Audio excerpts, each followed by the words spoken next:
आज ही हुआ था नरभक्षी तेंदुए का अंत। 8 साल में बनाया था 125 लोगों को अपना शिकार। तो दोस्तों, आज के इस वीडियो में हम बात करने वाले हैं एक ऐसे तेंदुए के बारे में जिसने पूरे 8 साल तक इंसानों के मन में अपना एक खौफ बना लिया था। लेकिन कहते हैं हर एक चीज का अंत होता है, वैसे ही इस तेंदुए का भी अंत हो गया। पहाड़ों में बसे गढ़वाल में 1918 से 1926 तक ऐसा आतंक का माहौल था कि लोग शाम होते ही अपने घर में कैद हो जाया करते थे। अगर गलती से भी कोई उस 500 वर्ग किमी के इलाके में रात को घर से बाहर निकल गया तो उसकी सुबह कभी नहीं हुई। उसे मिली तो केवल मौत। रुद्रप्रयाग के इलाके में एक नरभक्षी तेंदुआ खौफ का कारण था। इन 8 सालों में उसने 125 लोगों को अपना शिकार बना लिया था। लेकिन 26 मई 1926 को इस खौफनाक आतंक का अंत हुआ। 8 सालों तक लोगों का जीना दुश्वार करने वाले इस तेंदुए के आतंक की खबरें सिर्फ भारत में ही नहीं फैली थीं, बल्कि ब्रिटेन के अखबारों की भी सुर्खियां बन गईं। इस संबंध में ब्रिटेन की संसद में भी उसकी चर्चा होने लगी थी। लोगों को लगता था कि उस इलाके में 2 तेंदुए हैं, लेकिन वहां एक ही तेंदुआ था। लोगों को यह इसलिए लगता था कि यह शातिर तेंदुआ कभी नदी के एक तरफ तो कभी नदी के दूसरी तरफ से शिकार करता था। लोगों को यही लगा कि 2 तेंदुए हैं। जब इस तेंदुए को पकड़ने में सेना की स्पेशल यूनिट कामयाब नहीं हुई, तेंदुए ने तब तक 90 से ज्यादा लोगों को मौत के घाट उतार दिया था।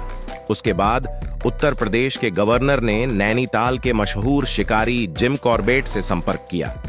1925 को उन्हें तेंदुए को मारने की इजाजत मिली। तेंदुए को मारने की अनुमति लेने के बाद कॉर्बेट कई दिनों की पैदल यात्रा कर कुमाऊं से गढ़वाल पहुंचे। वहां पहुंचने के बाद भी उन्हें शातिर तेंदुए तक पहुंचने के लिए काफी मशक्कत करनी पड़ी। दूसरी तरफ तेंदुआ आए दिन लोगों को अपना शिकार बनाता जा रहा था। आखिरकार 26 मई 1926 की रात जिम कॉर्बेट को कामयाबी मिल गई। गोली लगते ही तेंदुआ अंधेरे में ओझल हो गया और देर बाद वो जोर से गुर्राया और उसके बाद उसकी जान चली गई। अगली सुबह रुद्रप्रयाग के पास पहाड़ की एक छोटी पर उसकी लाश मिली। जिम कॉर्बेट ने जब उस बूढ़े तेंदुए को देखा तो पता चला कि उसका एक नुकीला दांत काफी पहले से टूटा हुआ था। पता चला कि 2 नौसिखिए शिकारियों ने 8-9 साल पहले उस जवान तेंदुए का शिकार करने की कोशिश की। गोली उसके दांत में लगी और तब से वो जंगली जानवरों का शिकार कर पाने में असक्षम हो गया। भूख से बेहाल तेंदुए ने पेट भरने के लिए कोमल मांस वाले इंसान पर झपटना शुरू कर दिया। सूर्योदय के वक्त तेंदुए की लाश के पास पहुंचे जिम कॉर्बेट ने उसे सहलाया। वहां पर कुछ फूल गिराए और कहा, हिमालय तुम्हें हमेशा अपनी गोद में सुलाए रखे। तेंदुए की मौत देखकर कॉर्बेट इतने दुखी हुए कि उन्होंने वन्य जीवन को बचाने की मुहिम छेड़ दी। वो लगातार कहने लगे कि जानवरों के लिए अगर जंगल ही नहीं बचेगा तो वो क्या करेंगे। जिम कॉर्बेट की ही सलाह पर 1936 में ब्रिटिश सरकार ने उत्तराखंड में एशिया का पहला नेशनल पार्क बनाया।